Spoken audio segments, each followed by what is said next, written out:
All right, so this time I'm going to be talking about the airways, the respiratory system, and the apparatuses involved in breathing, uh, particularly in inhaling and exhaling, because breathing also involves the circulatory system, which I'm not really going to get into, except perhaps tangentially. So, it's kind of a weird situation with herbal medicine because um, the FDA really doesn't like when people make any claims about the respiratory system or the lungs. Yeah, as far as herbal medicine goes, so labeling stuff as a dietary supplement rather than a drug is usually something you're not going to be able to do if you're selling something across state lines. So a lot of the time, herbal compounds that are for the respiratory system, if they're sold for that, are actually labeled as drugs based on their content of menthol or some other substance, which is a thing that you can do, but it's kind of more of a hassle. But in practice, herbs are used for the respiratory system a lot. And because this course kind of focuses on things that you're likely to treat at home and family and people close to you and that sort of thing, respiratory stuff comes up a lot in that type of a scenario. And of course, we've had this pandemic for the last couple of years that has a lot of respiratory symptoms and things too. So that's been a really huge part of what I've been doing in clinical practice for the last couple of years, but it's also a really big part of, if you think about, illnesses that you might end up treating at home, or might have treated at home at different times in your life. Oh, hang on a second, I'm adjusting my camera mount here.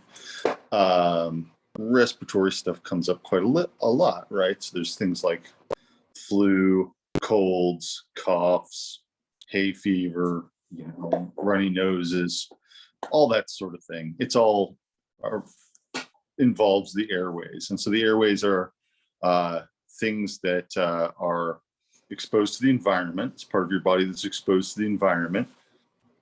And it's also very sensitive.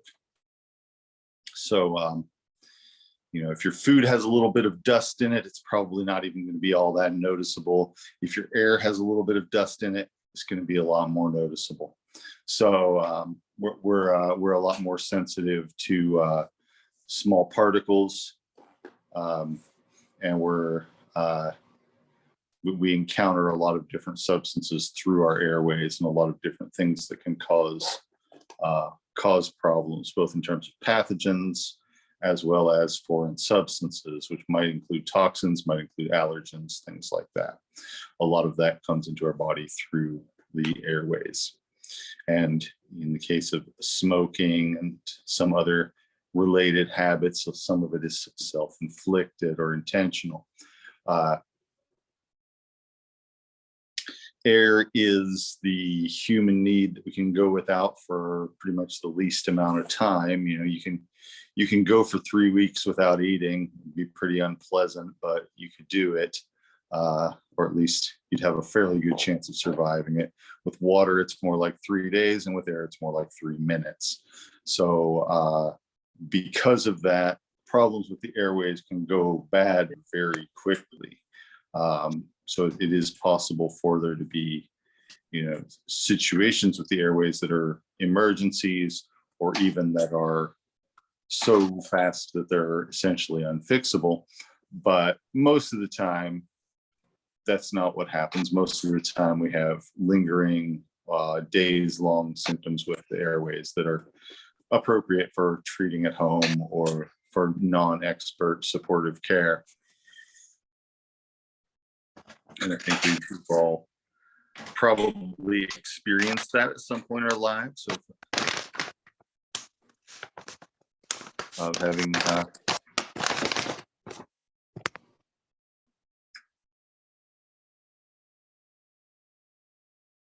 having some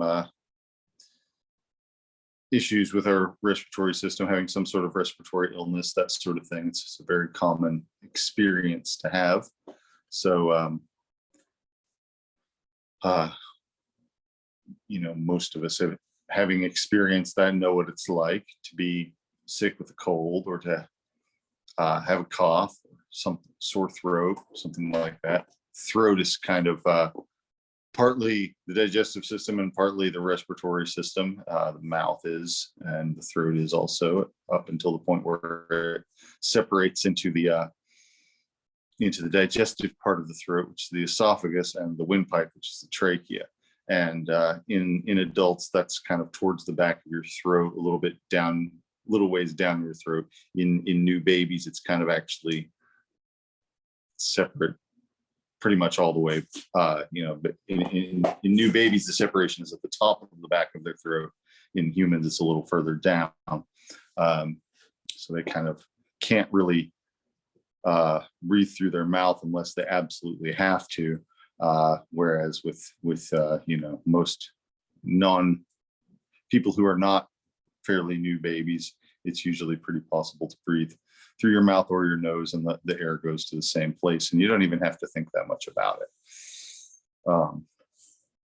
Makes it harder to drink while breathing, though, or breathe while drinking. So anyway, all these areas, like I said, they're exposed to a lot of pathogens, and most of those pathogens have a lot of their effects right there in the respiratory system. So if you get strep throat, chances are it's just going to be right there in your throat. And if you get rhinovirus, which is the most common cold virus, well, it's at least a very common cold virus. It's an infection that gets in the lining of your sinuses, and usually it doesn't go much of anywhere else. Sometimes it gets in your ears. Sometimes it causes a fever or something like that, but a lot of the time it's just congestion, runny nose, maybe some postnasal drip with coughing, which is where mucus is dripping into the back of your throat and it's making you cough, and that sort of thing. So it's pretty mild. It's pretty much always self-limiting, and doesn't usually have any lasting effects, except in people who have very weak immune systems. So it's generally something we would think of as a very mild illness. And that's why it doesn't get anywhere further than your respiratory system.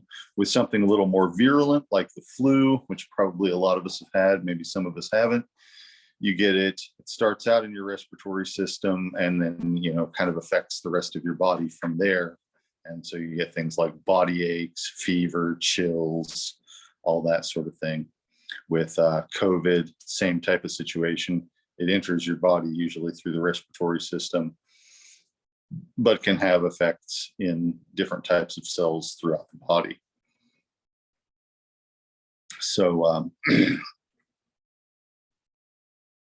the point there is that it's a point of entry for into the body. And because it's a point of entry into the body, there are a lot of defenses that are built into the respiratory system. Some of them are kind of reflexive. There are things that your nervous system does in response to irritation that are pretty much right away. Sneezing is a good example. If you breathe in some dust, maybe right away your body's going to feel that and sneeze and try and blow it back out. Coughing is triggered further down in the respiratory system, but it's a similar principle. Some irritation happens and your body immediately tries to expel it. So a lot of the time those things happen right away. It doesn't have to be any infection. There doesn't have to be any inflammatory process even, just some stimulation, some irritation. Like if you smell black pepper, or if you breathe in smoke, that can trigger sneezing in the first or coughing in the second case. Without there necessarily being inflammation. Inflammation might come along later. But that nervous system response to the irritation is sort of one of the very first things that's a line of defense. Another thing is that we have a mucous membrane inside the sinuses, sort of a lining of wet tissue that will catch things, that will catch small particles. And the cells that are there are designed to be able to produce mucus and sort of try and wash those things back out rather than expelling them with a forceful burst of air, like in coughing or sneezing. The goblet cells, the mucus cells, get triggered, and that does have to involve a little bit of inflammation, so it's not as instant of a process, but it can still be a pretty quick process. It can be a matter of, seconds that they start feeling some inflammation, irritation, and then these cells start producing mucus, and that ideally washes out foreign substances. And with either of these things, with either of these types of scenarios, with either of these defensive systems, it can go too far. It can, if there's too much irritation, too much stimulation, there can be inflammation that persists, and these goblet cells can remain activated and producing a lot of mucus, maybe more than can drain out, in which case you get congestion. And the coughing and sneezing thing can also get triggered and be an ongoing thing, which is, sort of an annoying, irritating thing to experience, an irritating symptom. And it's also, in the case of viruses and bacteria, it's also putting droplets with them out into the atmosphere. So it's a way that germs can spread themselves. And so that's not necessarily something that you want either. Of course, covering your mouth, covering your nose is the most simple and straightforward way to deal with that part. So it doesn't necessarily require a lot of intervention to make it safer. Good ventilation, fresh air is usually helpful for anybody whose sinuses are irritated, and it's also helpful to keep things from being spread around like that as well, because you let in fresh air and it dilutes the air that has droplets containing pathogens in them. But when these things persist, you get congestion, and you get ongoing irritating coughing or sneezing, and that can be a problem. That can be, a troublesome symptom or a set of troublesome symptoms. In more severe cases, there can be inflammation, which we might describe as rhinitis or sinusitis, which is when there's enough inflammation that it sort of hurts to breathe in. You got aching in your sinuses, in your nose, maybe irritation so that when you blow your nose, it hurts, things like that. Sinus pressure can cause headaches as well. When you get this irritation further down in your lower airways, then you can have spasms in your bronchi, which are not actually that far down. You can have inflammation in those, and that will sound like wheezing, usually, if you have either the constriction and or inflammation in the small tubes, small airways that go into your lungs. And then inside your lungs, if there's a lot of irritation, you'll get accumulation of fluid, which is pneumonia, basically.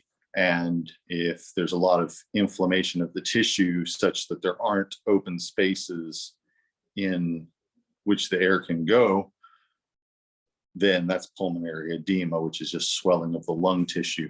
And that's, those are more serious situations, not necessarily good ideas for treating at home. Because pneumonia and pulmonary edema can lead to a situation where someone is not able to take in enough oxygen to sustain their body. And then someone would get hypoxic, which would mean, first of all, they would be very easily winded. They would get out of breath easily when doing simple things like getting up from their bed to go to the bathroom and come back. And then beyond that, they can also get hypoxic, where there is not enough oxygen, and their fingers and their lips turn a darker color, and faintness, and eventually someone can die of that. So that's sort of in increasing order of severity from sneezing to dying. All the things that can, or not all, a wide range of common things that can go wrong with the respiratory system when it's damaged or irritated by something. And any of those things can actually come about pretty quickly. So in the case of anaphylactic shock, somebody can go from, normal to not being able to breathe very quickly, and that can be a catastrophic situation. But most of the time, it's a slower progression, and you get, sort of an escalating series of symptoms building one after another, starting with coughing and sneezing, and then on to, sinusitis and congestion, and maybe congestion in the chest, and eventually possibly pneumonia and so forth. So the goal as an herbalist or as someone who's taking care of someone else is to try and keep that from progressing, try and help the body rid itself of what is irritating the sinuses, the airways, and so forth, and not allow these symptoms to escalate to the point where they become dangerous. So there are a variety of different strategies that can all be used together for that type of a situation. And hang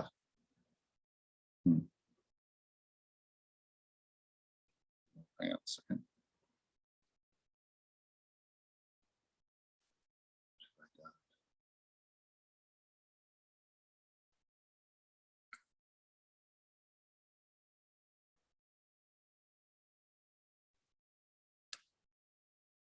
Okay, so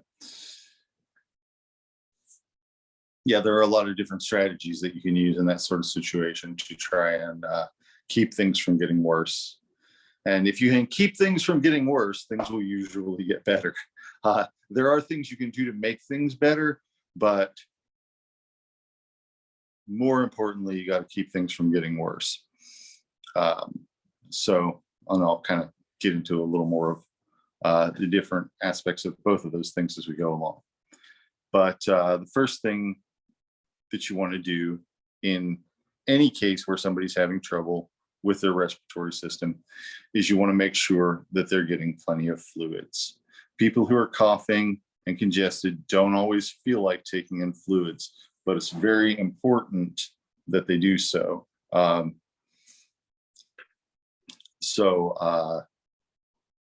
It can make a big difference between whether someone has clear, runny mucus that comes out, or whether they have thick, sticky mucus that stays and builds up sinus pressure and interferes with the ability to breathe.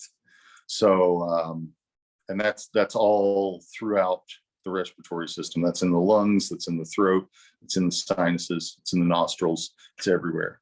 The more hydrated you are, the better off you are going to be, generally speaking. There are some exceptions to that, but for the most part, more fluids is better in that sort of situation. People also lose electrolytes from mucus. As you probably know, mucus tends to be salty, so it's going to have some electrolytes in it. If you're blowing your nose a lot, then it's important to try and make sure that you're getting some replacement electrolytes into your system, like we talked about a while back when we were talking about supportive care. You can do that with electrolyte salts, or you can do that with hot soup, or however you want to do it. But making sure that somebody's getting fluids, making sure that somebody's getting electrolytes are both important. Hot fluids are really nice for congestion because they tend to be soothing and they tend to help with drainage. So whether that's soup or tea, or even if it's just warm water, it's often nicer and more soothing to have warm fluids rather than cold fluids. That's a matter of individual preference to some extent, but it's often a soothing thing.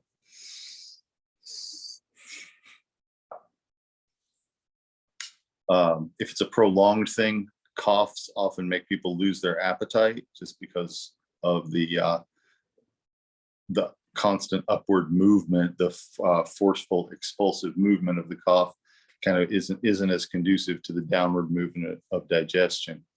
So sometimes people who have chronic respiratory things like tuberculosis will actually lose weight problematically And that can be a big part of what's dangerous about it is that the person is coughing too much and not having any appetite. So trying to make sure that they have access to food that's easy to take in can be really helpful for that. And there's some other things like chamomile and cannabis that increase appetite that can be useful as well. So hot liquids are good. Staying hydrated is really good. Aromatic herbs tend to be what we call expectorants. And that means that they break up congestion. And so a lot of the time, these herbs, decongestant and expectorant herbs as a category, are really useful when somebody has congestion, when somebody has mucus that's not moving like it should, whether it's thick feeling in the chest or whether it's in the sinuses. The same herbs are helpful for it. And these tend to be herbs that have an aromatic scent to them. Mint is a good example. Horehound, we talked about before, is another example. Thyme, which I'm going to talk more about in a little while, is one of my favorites. And so all of these things all of those are in the mint family. Lavender is another one. Breathing in steam that has these herbs in the hot water that the steam is coming from is a very traditional way of applying them, and generally pretty effective. Taking them as a hot tea is also pretty good too. A lot of them will actually come out. A lot of the time, the aromatic substances will be excreted through the respiratory mucosa. So it gets into your bloodstream and then comes out through your lungs and sinuses and breaks up congestion as it goes along. So those are really good for that sort of thing. They're very simple. They tend to be very uncomplicated. Not a lot of problems like you have to worry about, are you giving somebody too much, or is it going to interfere with this or that medication? They're just generally very safe and easy to use. So I tend to reach for them first because, like I've said at other times, I always think it's better to get the job done with a weaker, less complicated herb rather than a more powerful herb if you can get the same job done. If you can use more of a weak herb instead of a little bit of a stronger herb, that's usually going to be better for the patient. So it's usually what I would recommend doing. There are herbs that are very drying decongestants. These are a different type of herbs. A good example, a well-known example would be ephedra. Ephedra is very strong, though. There's a type of orange tree called Ponceres, or green bitter orange peel is also used in the same way. These contain a substance called synephrine, and it is basically it's an ephedrine group alkaloid, like what's in ephedra or like what's in the drug Sudafed, and it can be stimulating. Some people feel a sense of stimulation and then a crash from it. Some people just feel the crash from it. They just take it and then they feel sleepy or worn out. But it does tend to clear up congestion. Another herb that does this is Sitta cordifolia, which is Sitta is a weed in the southern United States, and it's a member of the mallow family, and it contains some similar decongestant alkaloids. So that whole class of herbs, they're just drying decongestants.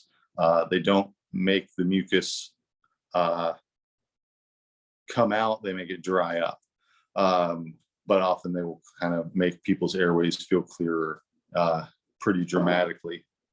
The downside to them is they can give people a sense of heart racing. They can make it hard for people to sleep also. Wild lettuce is an herb that I've used when somebody is coughing and can't sleep because of the coughing.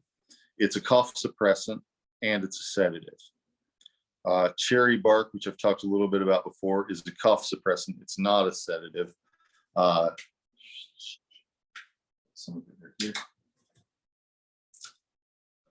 It's just the peeled bark from small branches or small trees of black cherry, and contains some cyanogenic glycosides. These are substances that slow down coughing. If you take too much of them, they'll slow down breathing. You don't want to do that. Wild lettuce just kind of eases the body's response to the need to cough. It's not getting the irritants that make you cough out, though. For that, you need expectorants. The spicy aromatic herbs that I mentioned are one category of expectorants. There are other expectorants too, like mullein. Mullein tends to make people cough and cough until they've cleared out a lot of junk. So that's another category of herb that's helpful there. Sometimes people like garlic or ginger, which are spicy. The garlic has the added advantage of being antibacterial. So these can be good herbs to take. They're not really, nobody really wants to make a big garlic tea or whatever, but you can make soup with garlic in it. You can make soup with garlic and ginger in it, or garlic and ginger and cayenne, and all of that is going to be decongestant. All of that is going to be spicy and help to make mucus drain and help a lot with soothing congestion, both in the chest and in the sinuses. So those are some good herbs to keep in mind. Positional drainage is also an important thing. You probably have noticed this on your own if you've ever been congested. Laying flat on your back can make it harder to breathe or make you cough more, whereas sleeping a little bit propped up will help things drain. So, you know, if you're laying flat, the mucus doesn't have anywhere to go as much, but if you're sitting up, then gravity is going to help with drainage.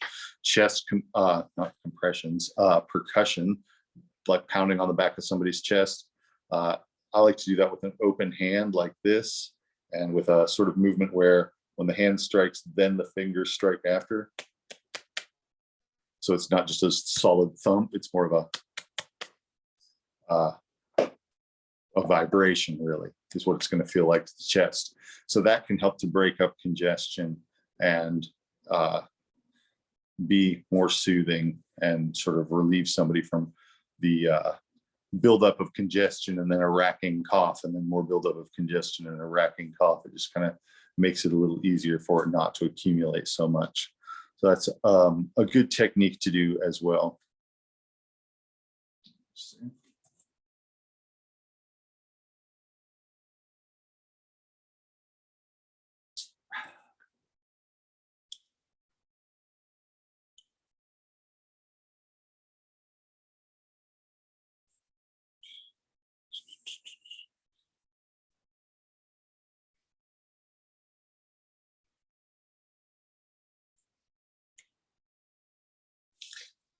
Yeah, so there are also another category of herbs that are useful for the respiratory tract, which are demulcents.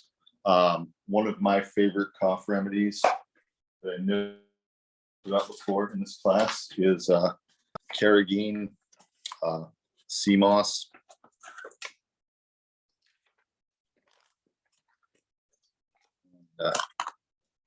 Yeah, this stuff right here, purple algae, you put it in hot water. The hot water gets the purpleness and a lot of slimy stuff out of it. It's salty, so it's replacing electrolytes. It's very soothing. It eases coughs. It makes them work more efficiently with less force behind them. And so it's soothing in many different ways. And while the pandemic has been going on, that's been like the first thing that I've been reaching for people who just have a persistent cough. It really tends to soothe that and, you know, help people sleep. Because a lot of the time with respiratory stuff, being able to sleep is one of the big challenges. You get into a situation where you can't sleep because it feels like you're suffocating. And after, you know, a couple days of not getting good sleep or of only sleeping when you're exhausted, you feel really terrible, and it makes it harder for your body to recover. So a lot of the time when somebody is having a really hard time coughing, one of the main things I want to do for them is make it easier for them to rest, because rest is really where a lot of the healing comes in. However, you don't want to give somebody something that's going to make them unable to cough, or unable to respond to the what's going on with them in a way that will make it get worse overnight.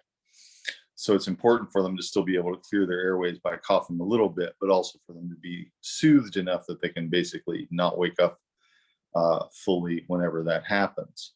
A lot of the older remedies, kind of the 1800s style hammer over the head type herbal medicine, people would use things like pergoric, which is tincture of opium with camphor in it.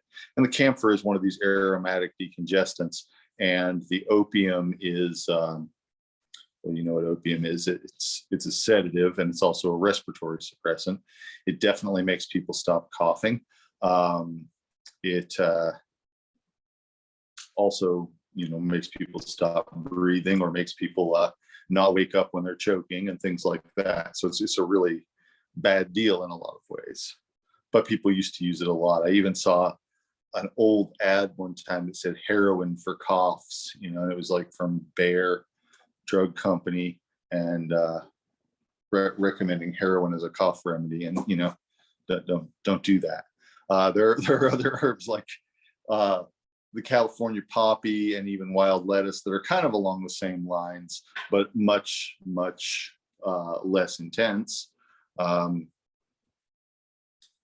But even those need to be used carefully. I would not use them with a very congested person, with a person who was, potentially going to drown in their own snot, because that's not really not really an end that any of us wants. And it is a real thing that can happen if somebody is sedated enough. So, in general, soothing things that help people to relax, but don't anesthetize them completely are a better approach. Hang on just a second. This camera mount, it's just slipping today. I don't know what I've done with it. Also, it has so many moving parts that I'm not sure which one I need to be tightening up. I think I did it. Maybe. We shall see. Okay, so that's several categories of things that you might use for respiratory stuff. Now, I talked about the minty type expectorants. There is a somewhat stronger category of expectorants, which are the resiny type expectorants. Rather than having organic acids and volatile oils, they have resins, and the provocation is a little more intense. So these are things that might make someone cough an uncomfortable amount if you gave them too much, but in the right amount, they can be strong additions. So I would often use these in addition to the minty type herbs. And one of the first herbs we talked about in this class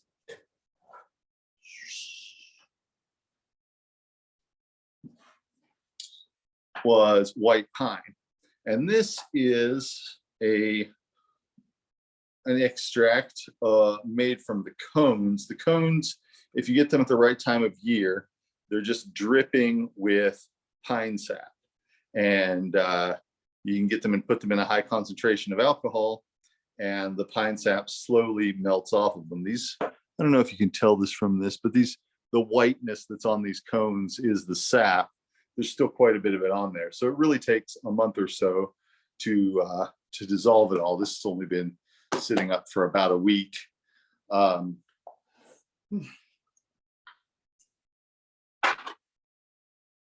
But that's a stronger decongestant. That's on another level from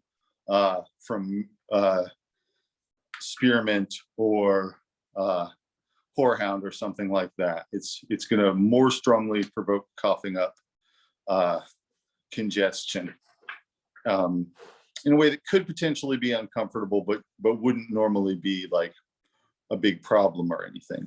So a lot of the time, if I were making somebody a remedy for congestion, I might mostly use, say, 4/5 or more of maybe even 9/10 of something really mild like mint or sage or thyme or bee balm. Bee balm is a plant we saw on the herb walk that has purple flowers, and bees love it. And it's a sort of mild expectorant. It's in the mint family also. So use mostly something like that, and then top it off with a little bit of the pine extract.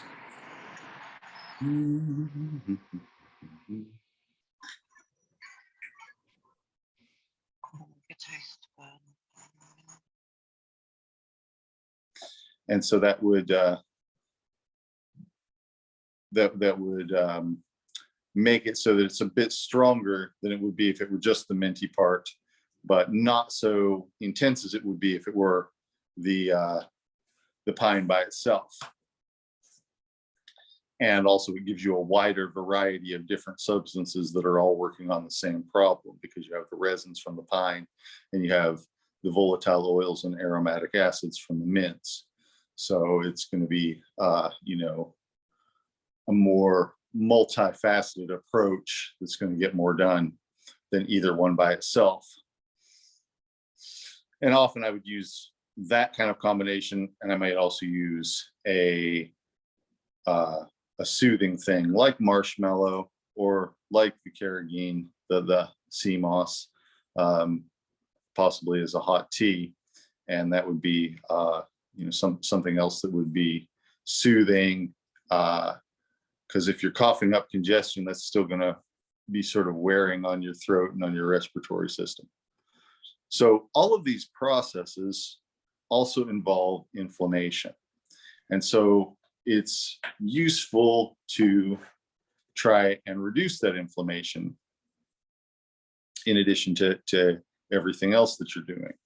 So ginger is an herb that I mentioned before that is an anti-inflammatory. It's also decongestant. It's a really good first thing to try. A while back, we talked about butterfly weed, which is a very strong anti-inflammatory. This is Asclepias tuberosa, also known as pleurisy root. It's a really strong anti-inflammatory. It contains some steroids. It also contains some resiny type stuff that's decongestant. So it's a strong ally to use for the respiratory system. And if the respiratory system is starting to get some irritation, starting to get some wheezing and stuff from this ongoing process of inflammation, it can help to roll that back. But anytime you're using a stronger anti-inflammatory like that, by decreasing the inflammation, you're also decreasing the immune response in the respiratory system. So sometimes that's what you want, but you do have to realize that you're doing that, and you do have to support other parts of the immune system besides inflammation to try and keep that from becoming a problem. You don't want to suppress a cough and then end up giving somebody pneumonia or something like that. You know, give somebody too strong of an anti-inflammatory so that they don't feel what the problem is in their respiratory system, and that allows the problem to become worse. So that's always a concern with stronger anti-inflammatories, conventional or herbal. And so you have to be aware of it and take other measures to try and mitigate it. Garlic, as we mentioned before, is antibacterial. A lot of the time I use lichens. Lichens are sort of a special area of interest of mine as far as herbal medicine goes. A lot of herbalists don't use them that much, but on the herb walk, we saw some Parmelia and Parmatrema lichens growing on some logs. Those are anti-inflammatory and decongestant, and also seem to have some effects against bacteria and viruses as well. And they're really common and they're really pretty safe. So those are things that you could probably find in your own environment, gather and use without having to worry too much about environmental impact or side effects or anything like that. But they do contain some mild steroids. They do contain some decongestant stuff, and they do contain some anti-infective stuff. So those are all things that are relevant and useful in this type of situation.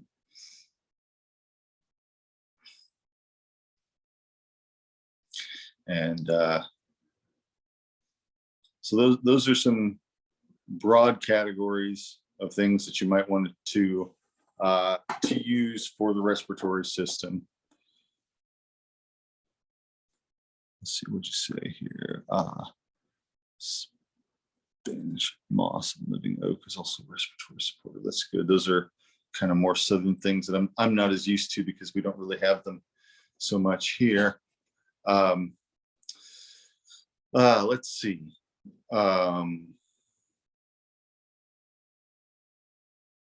Yeah, so fluids are your first line, first most foundational thing, keeping the body hydrated. This can also include rinsing out the sinuses. This is a process that people do in a lot of different cultures, in a lot of different places, and in a lot of different ways. Neti pots are somewhat popular, or nasal sprays are kind of the same principle. Introducing fluid directly into the sinus cavity to try and rinse out irritants as well as mucus. Some people that agrees with them more than others.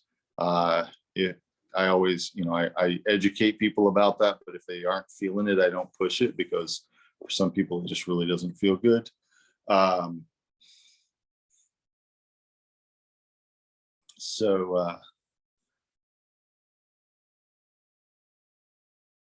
Decongestants, which includes mild expectorants like mint, drying decongestants like Poncerus or ephedra or bitter orange,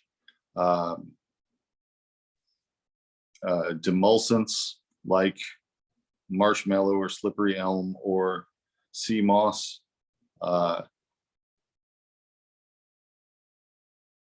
other expectorants, stronger expectorants like mullein or pine, and anti-inflammatories including ginger, turmeric, pleurisy root, lichens, and anti-infectives like garlic, also lichens. All these are good things to keep in your medicine cabinet, to have, a lot of the herbs that we've talked about. All these things tend to have multiple uses. Some of them are a little more specialized, like the stronger decongestants, that they don't have a whole lot of other uses, at least not very safe ones. Caffeine is also something that opens up the airways, tends to be served in hot drinks, tends to help people not to feel so drowsy.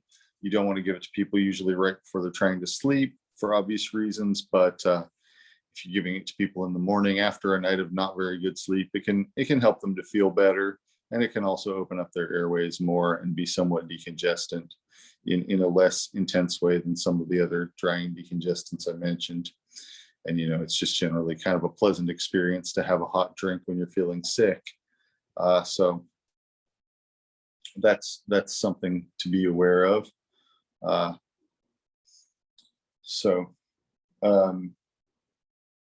Yeah, a lot of different things going on in the respiratory system, and a lot of different approaches you can take towards soothing and supporting it. Antihistamines are kind of a special category of herbs that are useful for allergies, a lot of which manifest through the respiratory system. The lichens, which I mentioned before, are antihistamine. Jewelweed, you can take jewelweed internally. I keep it as a tincture. It has some antihistamine effects, and tincture of fresh nettles is probably my most widely used antihistamine herb. Chamomile is a little bit antihistamine too, although, just a little bit, and it is also drowsy. It also causes people to be drowsy, which the others that I have mentioned do not. So it can be useful to have things like that. Irrigating the sinuses. Sometimes even if somebody's sinuses are dry on an ongoing basis, snorting a little bit of sesame oil up the sinuses is something we talked about before. And, this can be done by putting a little bit on the tips of your fingers and then just kind of breathing it in. And that's usually not very burdensome, not very irritating to people.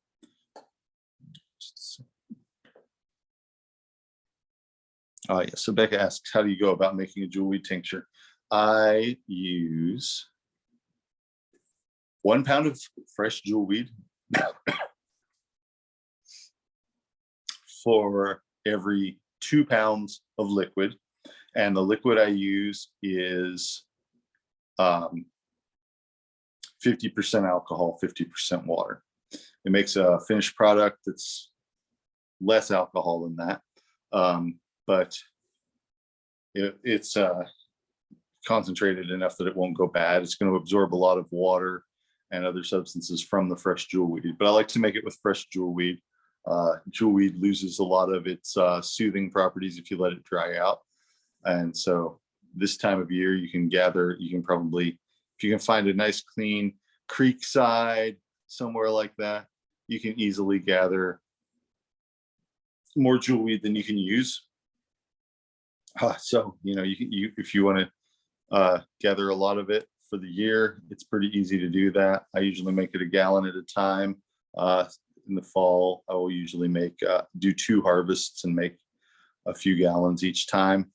But now's a good time to go out and get it. And 2-to-1 proportion of fresh herb to liquid is usually how I do it. You don't have to do it that way. You can experiment with proportions and see what works for you, but that's how I like to do it.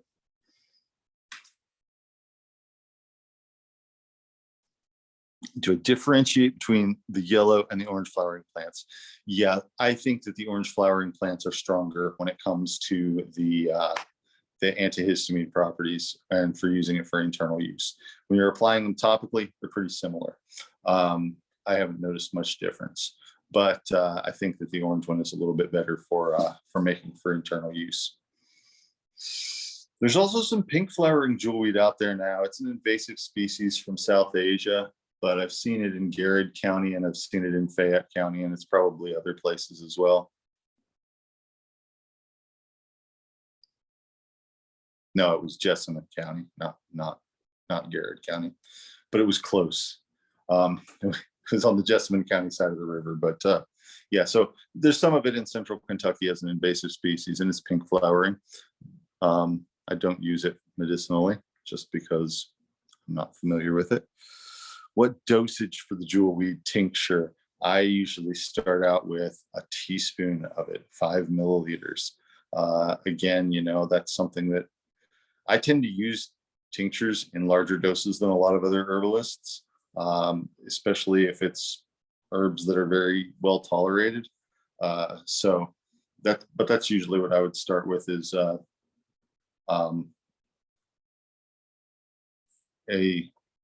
5 milliliter teaspoon of tincture once a day, and kind of can be increased from there if need be. I've had people take that 3 or 4 times a day as well, but a lot of the time once is sufficient.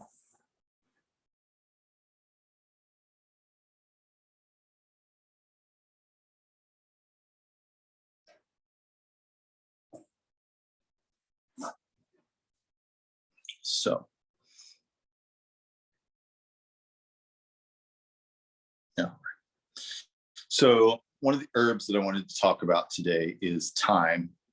And thyme is it's really one of my go-to herbs for congestion and for respiratory illnesses. It's a member of the mint family. There's a couple different species of thyme, but they're all in the genus Thymus, and they all contain a substance called thymol, which gives it its characteristic flavor. And a couple of stories that I wanted to tell about this plant. The first one is sort of a fairy tale about its origin. And this story posits that in ancient times in Ireland, there was a tribe of divine beings called the Tuatha Dé Danann. People sometimes call them the fairies or the Dinashi. Sometimes people refer to them as the gods, but they were a group of people who lived in Ireland long ago, according to legend. And they were highly skilled at their various different crafts. But they were essentially humans. And in one case, one of them had his hand chopped off in a battle, and his physician made him a prosthetic hand out of silver that could move and do everything that a hand could normally do. And then that physician's son made a poultice that actually made his hand grow back, or made skin grow over the prosthetic hand so that it looked and felt and moved like a normal hand. And the first one who had made the prosthetic hand took offense at this because he'd been upstaged. It felt like it was interference with his patient or whatever. And he challenged his son to a duel, and they fought each other, and the father killed the son. And they buried him, and the son's sister went and gathered 365 different medicinal herbs and laid them out on his grave. And she spread her cloak over the grave as a blanket and just kind of tucked in this pile of herbs that she had made as though it were a sleeping person, and left it there. And over the course of that winter, the wool blanket, the wool cloak decomposed, and so did the herbs. And then a new herb grew on the grave where all of those things had been together. And that was what we call lús na brat in Irish, the herb of the cloak.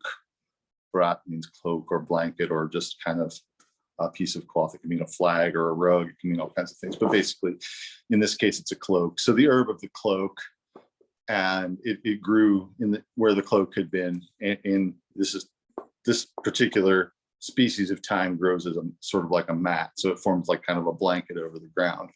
So it was this new herb that had these healing properties that grew from the grave of this amazingly, miraculously skilled healer, who comes back to life in a different story, but that's a different chapter. Anyway, so that's one story about time, and that's basically a fairy tale, right? But an origin story, if you will. More recently, during the Crimean War, a British physician named Joseph Lister was kind of figuring out that, or sort of rediscovering the fact that it was possible to keep combat injuries from getting infected by cleaning them properly.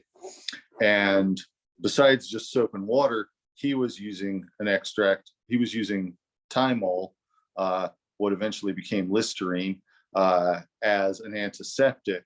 So he figured out that you could apply these substances that would keep bacteria from growing. Bacteria were kind of a new concept at this time, but you could keep corruption from setting into a wound by applying this extract of thyme to it. And so it actually was one of the first of what you might call an antibiotic in general use in more modern times, modern-ish times. But his discovery led people to investigate other antibacterial substances. And after his time, people kind of got a lot better at treating wounds and preventing infection in wounds. So wound care took a huge leap forward because of thyme and because of this particular physician. And that was just a couple hundred years ago. So thyme has some good stories attached to it. even more recently, in the course of the past couple of years, I've been using it a lot for trying, and not just in the past couple of years, really throughout my career, but especially in the past couple of years, trying to keep respiratory illnesses from developing into pneumonia in vulnerable people. And for that, my favorite thing to do is make or have someone make a big pot of thyme tea, like a quart of thyme tea, or maybe half a gallon of it, and have the person take a shot glass of strong thyme tea. And you can keep it in the refrigerator, it's a small amount of liquid, but it's very strong tasting. Taking that 6 times a day or so. And it tends to break up some congestion. It tends to, the thymol in it gets absorbed into the bloodstream and comes out through the respiratory mucosa, or so it seems, and makes it so that the wetness inside the respiratory system, in the lungs, in the sinuses, and so forth, is actually something that will kill bacteria, and it will kill pathogens, so that secondary pneumonia doesn't come along and kill somebody as they're getting over a viral respiratory infection. So it's something that I've used a lot for people that seemed vulnerable, which would often mean older people or people with existing respiratory issues, to developing pneumonia. And especially people, I've used it quite a bit, along with some other things, in people who have smoke inhalation, people who are, especially people who are fighting forest fires, have been in that situation several times, where people have breathed in a lot of smoke, sometimes smoke including poison ivy, which can be very irritating. And so this really helps. Those people are at an extreme risk of developing pneumonia, and this is something that can be helpful in that situation to push towards the better end of those possible outcomes. Thyme is a really nice herb to grow yourself. If you have some sandy soil with full sun, you can just sort of scatter the seeds, mix them in with the dirt, and it'll basically take care of itself. So it's a really, tends to be a fairly easy herb to grow. It will often self-seed and keep it, sometimes it will overwinter, depending on the variety. And it will persist in the same spot for a long time if nothing shades it out. So it's a really good herb to grow in your garden if you have one. It can be grown in a little pot. Yeah, mother of thyme is kind of my favorite one to use. There's also just sort of like a red thyme that's kind of a very commonly available seed. And so I actually end up using that quite a bit because I can get the seeds and I can grow a lot of it. And so I usually have that growing at my house, and I have it growing at a couple other people's houses, and get several pounds of it, and make tinctures, and keep some dried for tea and so forth.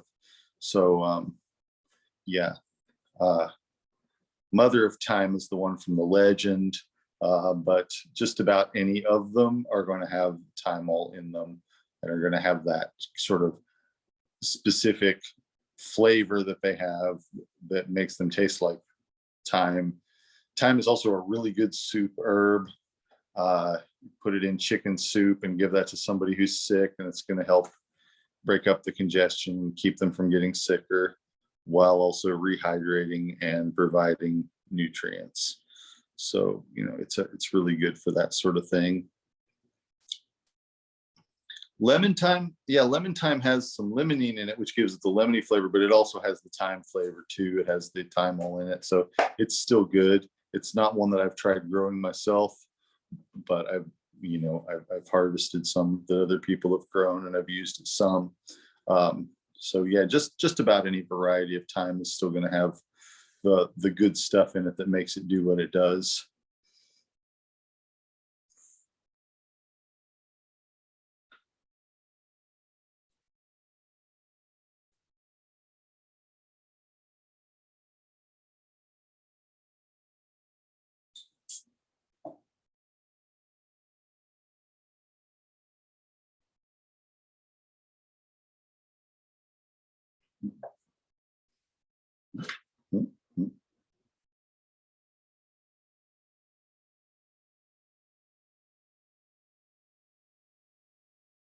Oh, yeah.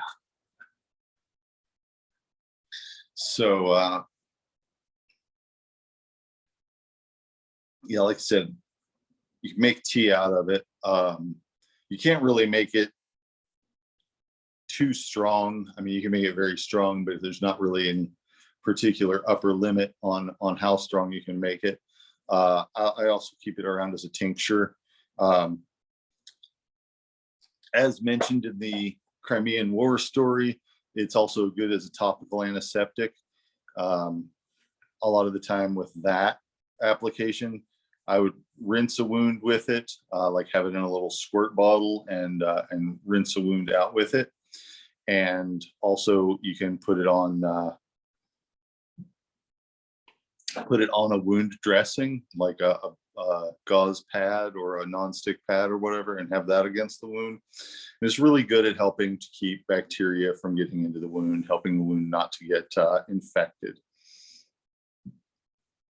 And if it's an incision or a not very deep laceration, then usually that's all you have to do. If it's also a puncture wound, I pretty much always recommend that somebody take an antibacterial internally for puncture wounds, because they can just become infected so easily, and you can't really get to, if it's a narrow wound channel, you can't really get to the potential bacteria that might have been introduced into it with a topical treatment. So in that case, it's good to take something else internally. And thyme is not the greatest internal antibacterial,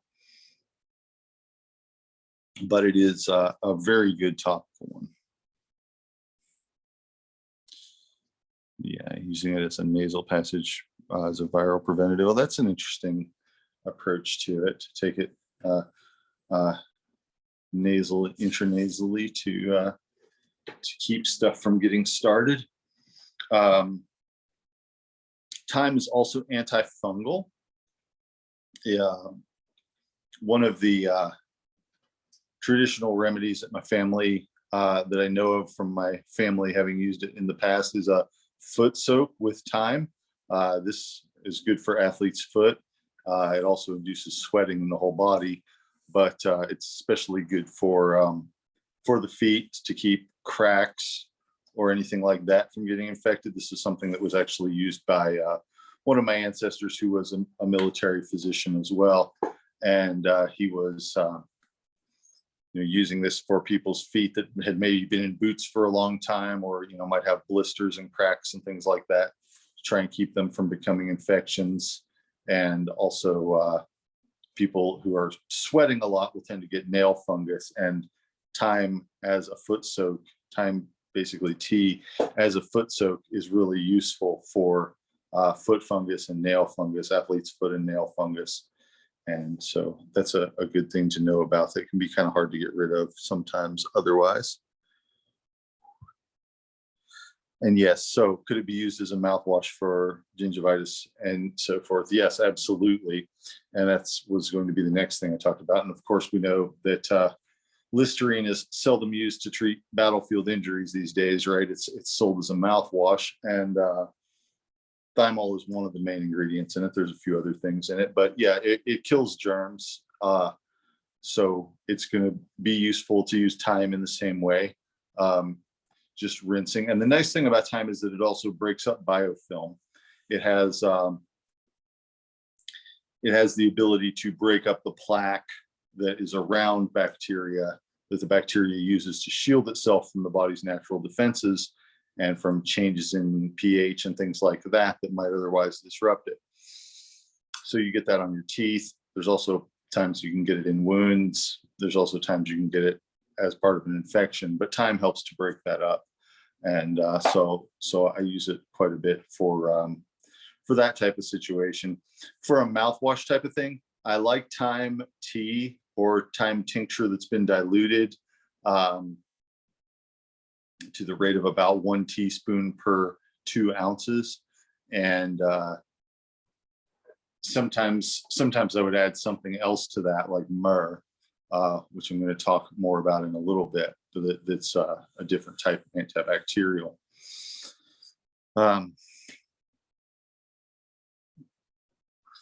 Just a second.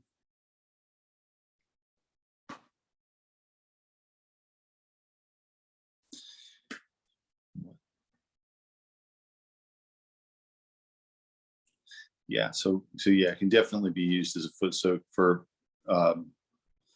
if somebody's for just about any reason. It's really helpful to the feet and to, you know, keeping them from being damaged. And I've also used it as a compress for compression injuries from, you know, like bed sores and things like that, putting it on a sterile sponge, soaking a sterile sponge with thyme, and then applying that to a wound so that it creates both a cushion over the wound and also an antibacterial and antifungal and anti-biofilm wound dressing that helps to promote healing. Also mildly helps to promote circulation. You can taste that it's spicy, and that spiciness, what you're feeling with the hotness of that spiciness, is that it's helping to promote circulation. So it will do that topically as well.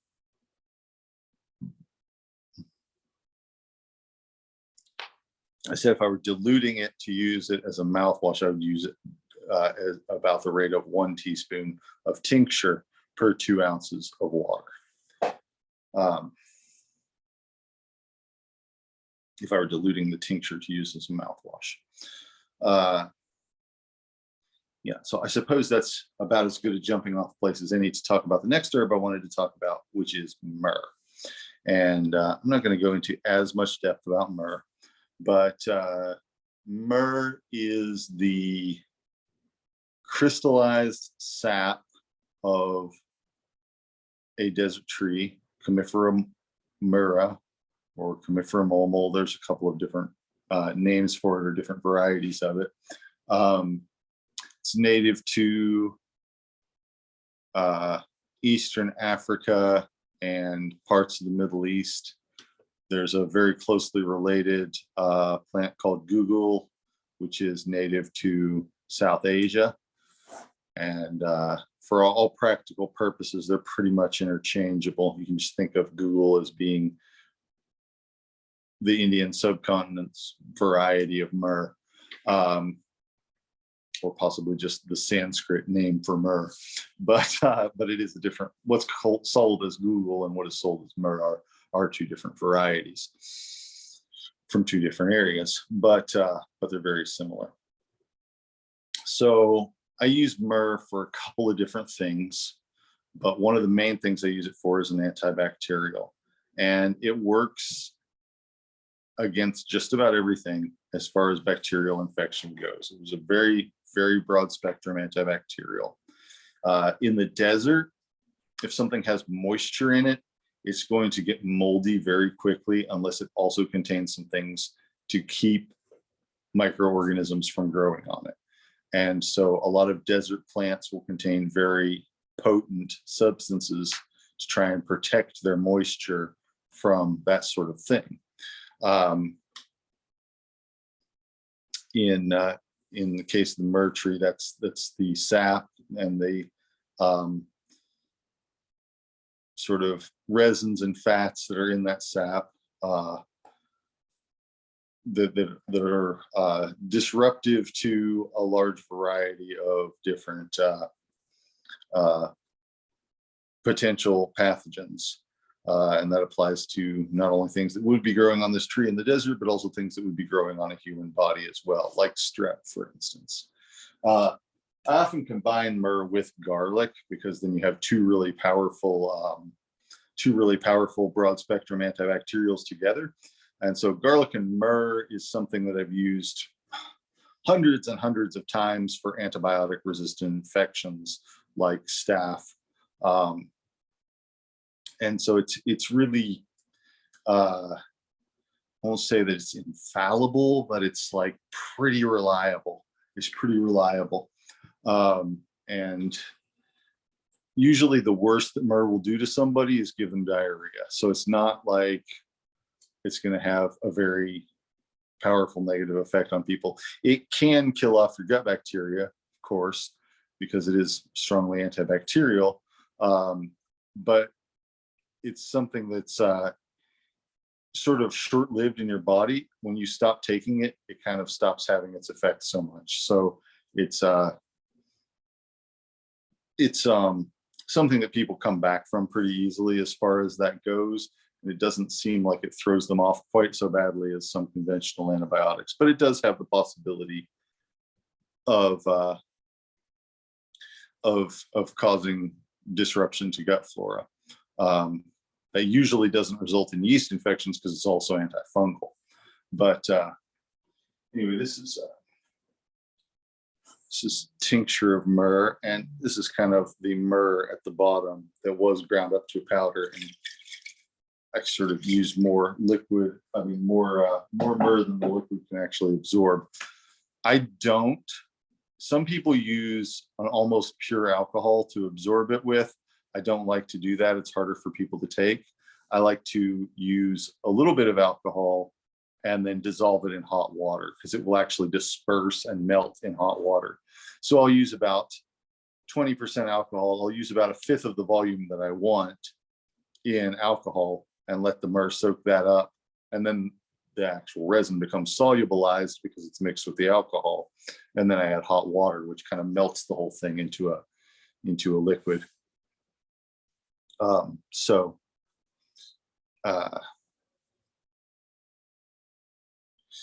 Yeah, that's my usual way of comparing it, but it can also be ground into a powder. And last time with the slippery elm, I mentioned it as being part of the people paste powder. So when it's used topically, it will actually dry and form sort of a crust over an injury that can be protective, that can be antibacterial, sort of like, so there's some more modern products, newer products like liquid bandage or new skin or something like that, that are essentially based on the same principle of having a polymer that solidifies over an injured area. And it does the same thing. And, Chirag Samhita talks about using it in that way 2,000 years ago. So it's been around for a while. Of course, people are familiar with it from the Bible. Back in those days, it was very, very expensive. So having a little bit of myrrh when you went on the run was a useful thing that you could use as barter goods once you escaped to Egypt or wherever you happen to be running to. But it's also an anti-infective, antibacterial type of thing that that could be used for treating injuries. Let's see, comment here.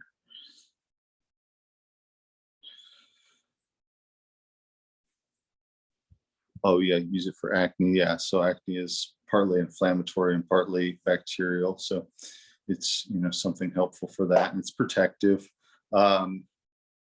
It's bitter, so like we talked about with the digestive system, it is going to stimulate the liver. Google is used a lot internally. In India, in the traditional medicine of India, because of its bitter properties. I believe I saw a study where they were using it to reduce cholesterol.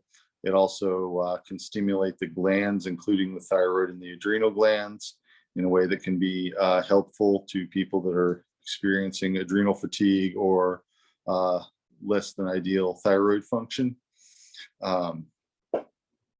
So it does have some endocrine supporting properties as well.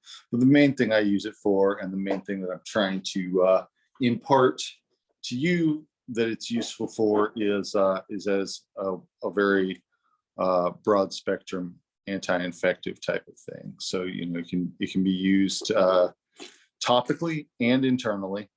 Often I would use it both. So for example, if somebody had skin infection and that was that needed to be treated, or an infected wound, or perhaps even a puncture wound that wasn't infected but could become so, a lot of the time what I would do is put something on it like garlic and myrrh, and then also give somebody garlic and myrrh to take internally.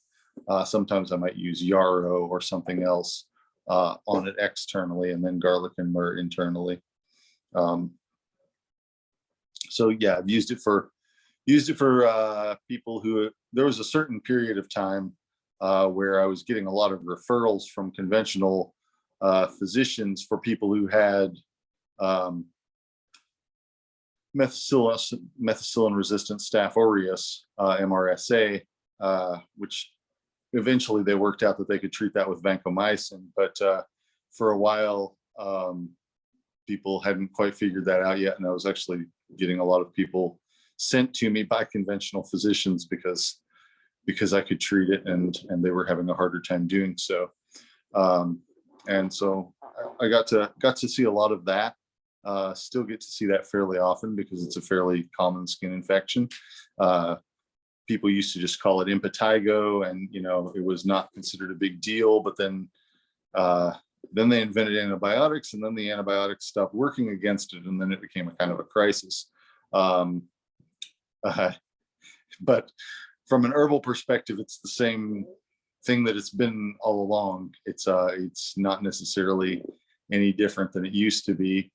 We've been using myrrh and garlic against it for thousands of years, and it still works because it's very difficult for bacteria to evolve resistance to hundreds of compounds at once, the way that it would need to in order to become resistant to garlic and myrrh, resistant to most herbal treatments. They're not single substance remedies, and so they're not as susceptible to single gene mutations that provide resistance.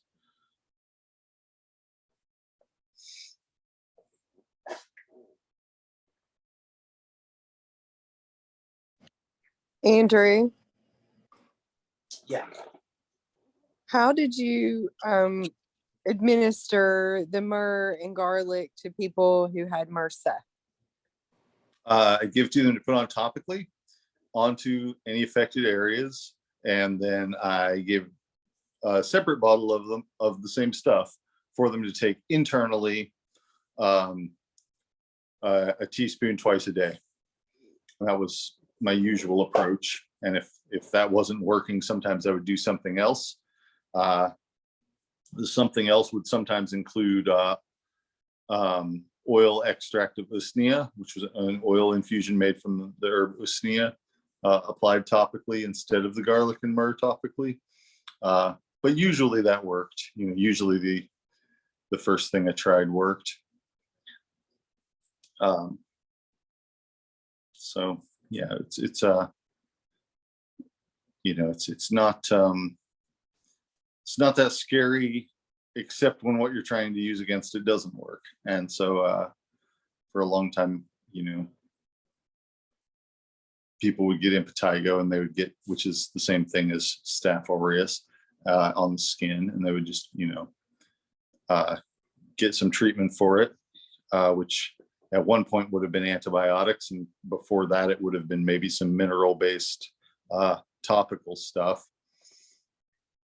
like mercurochrome or something like that, which is a mercury based antiseptic, which has its own set of drawbacks. Obviously, it's very toxic, but it does kill germs.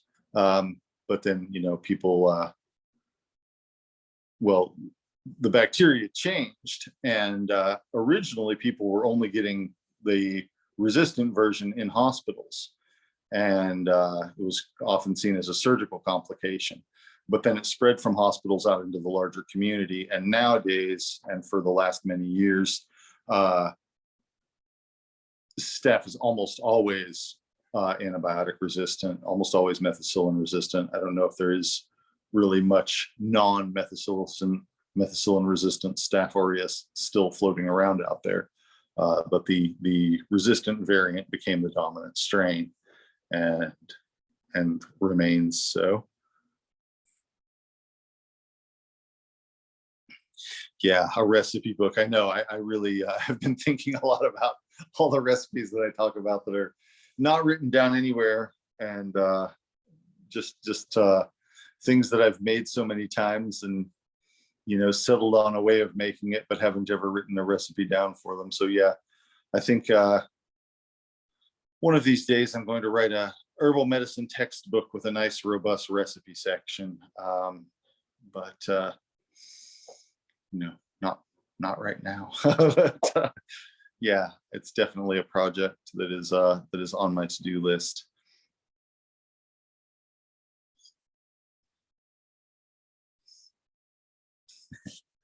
So yeah, let's see. So myrrh, is like I said, used for a lot of infection. It helps wounds heal, especially old wounds or non-healing wounds, because a lot of the time what's happening when you have a wound that won't heal is that it's actually just not able to heal because there's some bacteria in it. And so it's pretty useful for that. And so that's kind of, it's one of the herbs that I cannot go out in the woods and find myself. It's one of the relatively small percentage that I have to buy, but it is something that I do consider, pretty essential. There are other herbs around that are similar in terms of what they do, but nothing quite like it. Some similar things that would grow around here might include pine pitch, pine sap, or propolis. Propolis is a bee product, but the bees make it out of plants. It's just bits of resin from different plants that the bees gather and sort of use to wall up the cells of their beehive. But it can be harvested, and it's sort of like a mix of resinous compounds. So it's kind of similar in terms of what it contains to myrrh. There's also a plant called Grindelia that grows around here. It's pretty common, sort of the kind of thing you would find growing in an overgrown field, tall meadow. And Grindelia has similar properties to myrrh and is a local plant. I consider it to be not on the same level of strength as myrrh, but to have a lot of the same properties. So that's another one to maybe look up and to be aware of that might be growing near you if you live around here.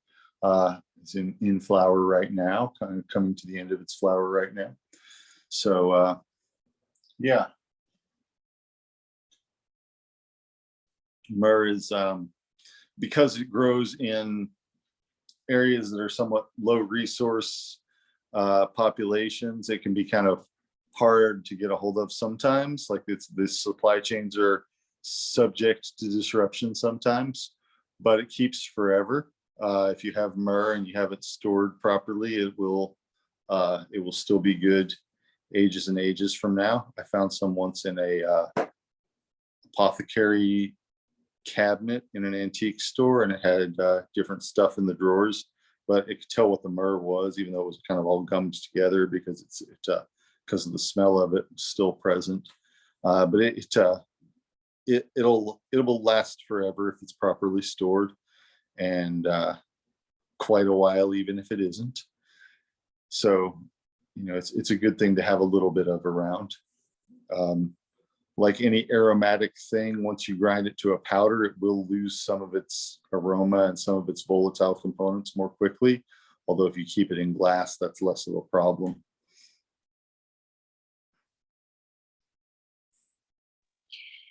So, Andrew, the tincture process for the myrrh, it sounds like it's a little bit different. It's a little bit different. So this is kind of something that I do with resins in general, is that, let's say I have 100 grams of the resin. What I want to do is end up with 500 grams of tincture, but or really 500 milliliters of tincture, because I'm not really going to weigh the tincture. If I have 100 grams of the resin, what I'm going to do is add I'm going to put it in a container where I can measure out 500 milliliters. So for example, if you got a mason jar, it's going to have a marking on it for 500 milliliters. And so I'm going to have 100 grams of the myrrh, and then I'm going to add about 100 milliliters of a strong concentration of alcohol, like Everclear, something like that. And then I'm going to let that sit overnight, and that's going to soak into the myrrh and start to make the myrrh, the molecules of the myrrh kind of intermixed with the molecules of the alcohol. And then after I've let that sit for several hours, usually overnight, I'm going to pour in boiling water until the total reaches that 500 mark. And then I'm going to shake it around until the solid stuff has dispersed, has basically turned into, like, it's going to look like muddy water. It's not going to smell or taste like muddy water, but it's going to look like muddy water, because it's going to be the bits of myrrh are going to be all mixed through with the water, and it's going to be a cloudy liquid. So that's how I would do it. Some other people would just add the alcohol up to that 500 line and let that dissolve for a month, and you'll get a very clear product that's going to contain the volatile parts of it, but it's going to leave behind some of the carbohydrates that are in the myrrh that make up the structure of the gum. So my way of doing it kind of liquefies the whole mass into a less pretty, but in my opinion, more effective mixture. So when you say you're going to use the Everclear, are you talking like the 95% alcohol or like the 95% alcohol? Yeah. Okay. Yeah, and then I'm going to mix it with, a larger quantity of just boiling water. So the finished product, in the way that I'm doing it, is going to be something like 25%. It's not going to be as, or maybe 20%. It's going to be, not as concentrated alcohol, but I'm using the alcohol to solubilize the resin. So make it so that it can dissolve in the water. And the hot water is actually going to work, because some of what's in there is sort of is carbohydrates, it's fiber, it's starches, and so it's going to, and those things dissolve much better in hot water than in cold water. So it's kind of like it's melting the myrrh, and then the melted solubilized myrrh is getting mixed with the water. Thank you for explaining that. Yeah, hope that makes some sense. Yeah, so any questions about thyme and myrrh, or about the respiratory system? Let's see. When blending the myrrh and Google tincture with the garlic tincture, about what ratios do you use? I use about 1/4 myrrh and 3/4 garlic. Although I would encourage anyone who wants to try out whatever proportions you might think would work for you. One of the main reasons that I do that is because garlic is much more abundant in my physical environment. I can grow lots and lots of garlic in a couple of raised beds in my backyard. I cannot grow any myrrh, even in a greenhouse. I have tried in Kentucky. So it's, more economical to me and more practical to me to use a larger proportion of the garlic, and not necessarily because one is a better antibacterial than the other, or because they're both very good by themselves, and they're both very broad spectrum by themselves, but they are different. So I'm trying to, cover as many bases as I can by using both, but I use, more of the garlic, just primarily because the garlic is a more abundant thing, easier to come by for me. Of course, I could order just about any quantity of myrrh that I wanted, and I would be able to get it shipped to me. But I really kind of have always run my practice on the principle that I don't want to rely too heavily on a global supply chain. And part of the reason why I have that perspective, part of the reason is because I grew up in Eastern Kentucky and it was hard to get much of anything there. But part of the reason is because fairly early on in my practice, I practiced in some areas where there was conflict, and in the former Soviet Union, where there was basically a full-scale societal collapse, and it was hard to get a hold of anything. And so I don't want to be in a situation like people were in there, where they were used to having access to certain things, and then they had that access yanked out from under them. Not that I'm anticipating anything like that happening anytime soon here, but I know intellectually that it could. So I want my practices to be resilient to the fact that it eventually might, or that it, that it could, because I'm kind of not only thinking of my practices and procedures for myself, but also for the possibility that my family might be doing herbal medicine for many generations to come. And at some point, there's likely to be some sort of upheaval. And so it's good to, in my opinion, be prepared for that and be used to working with what's local to you. And it also makes quality control easier, because it would be a lot easier to sell some adulterated myrrh on the international market than to go into my backyard and replace the garlic with something else without me noticing. I don't think anyone could do that. It seems pretty far-fetched, like take the garlic out and put some onions in and hope that nobody notices. I don't think that's going to happen. So quality control is another reason why I like to have just sort of vertical integration, as I like to call it, where I'm just kind of doing the whole process from the ground up, from the time that it's growing until the time that it's being given to the person who's using it.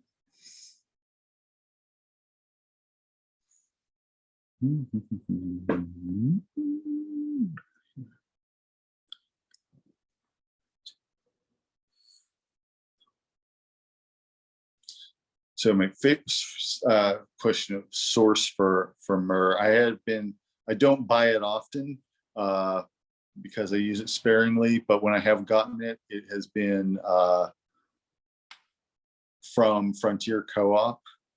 They've had some Somali myrrh that is supposed to be from a trusted source that's sustainably harvested and everything like that.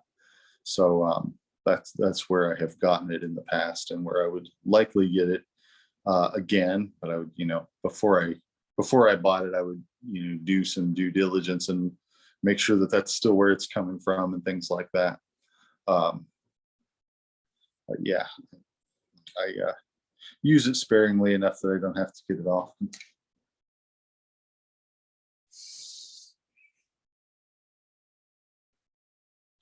Okay, so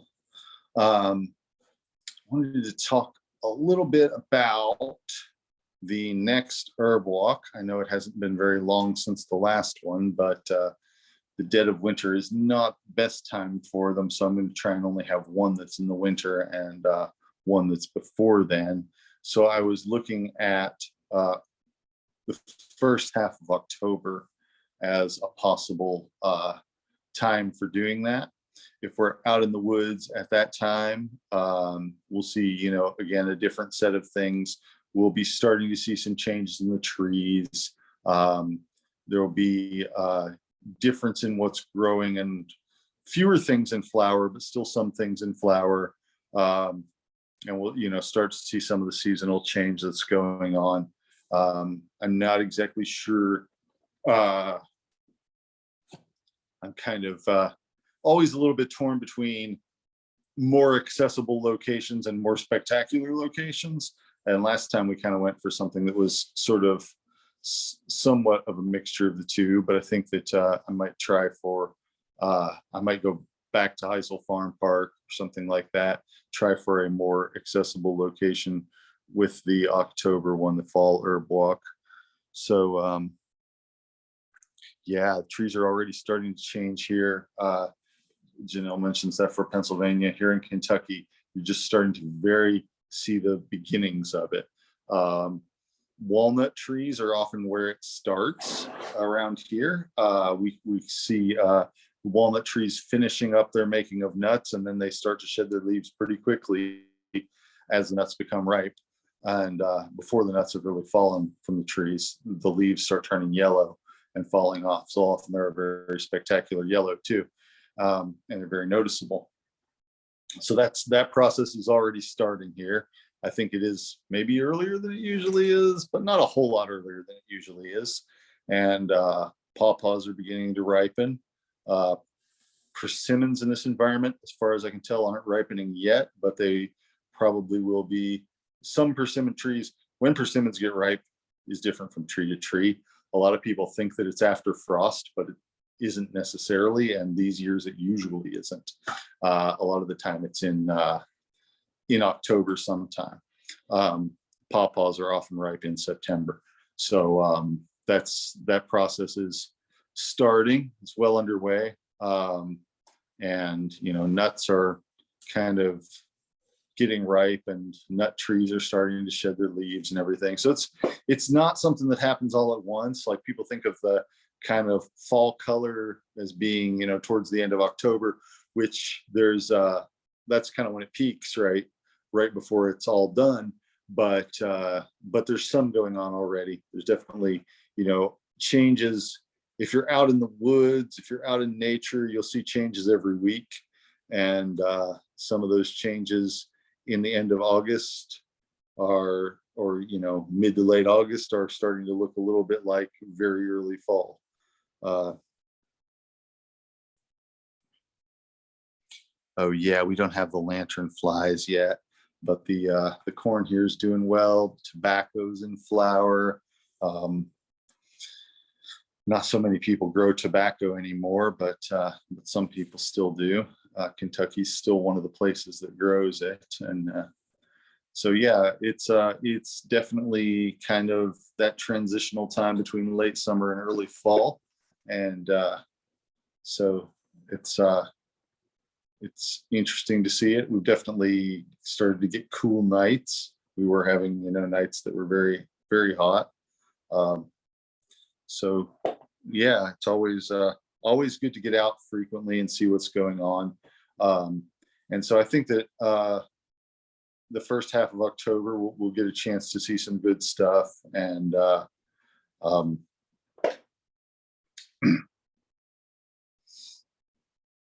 and hopefully as many as possible of you can join us.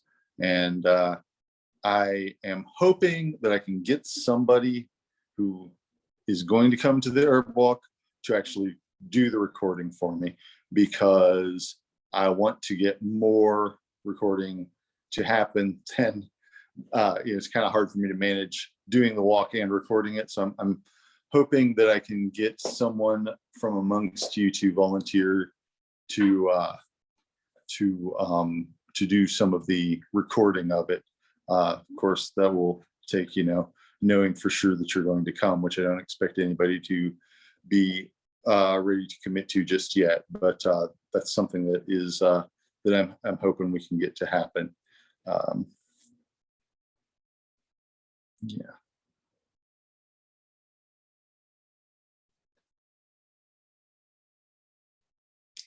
Yeah, well, I would be happy to have you record for me if you feel certain that you can come. But yeah, it's and I do think the Heisel Farm location is it's easy to get to, and has nice wide paths, and it's not nearly as hilly, and we can actually see some different stuff just by walking in a different direction in the park as well compared to the previous time.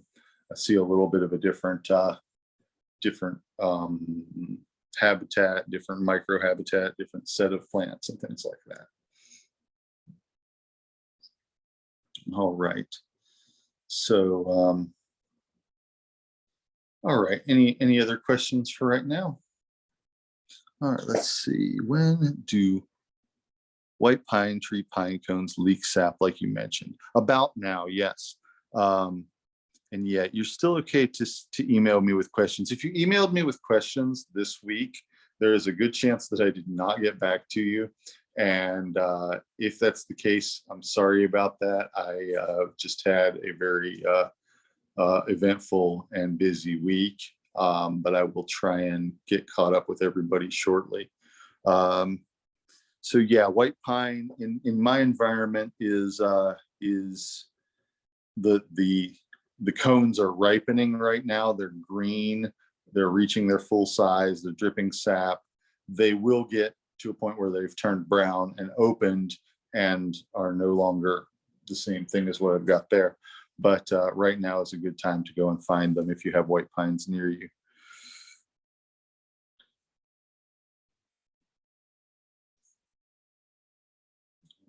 And yeah, if I have, I'm going to try tomorrow to go through my backlog of emails and messages and everything and get back with everybody that I need to get back with.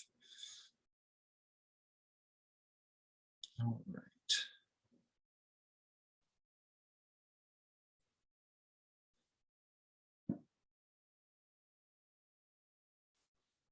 Yeah, good.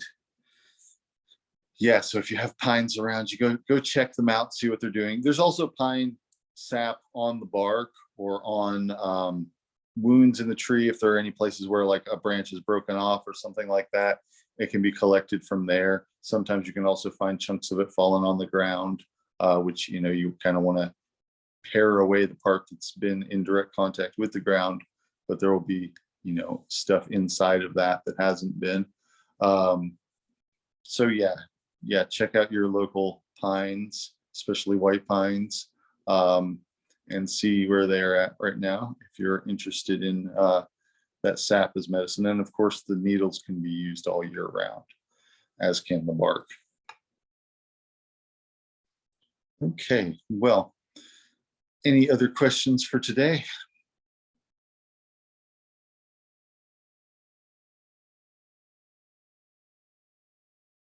All right, well, thank you all for coming, and I will talk to you soon. And next time, I'll probably have a little more to say about the October herb walk, but I'm looking forward to sharing that experience with you as well. Thank you. Bye. Thank you. Good night.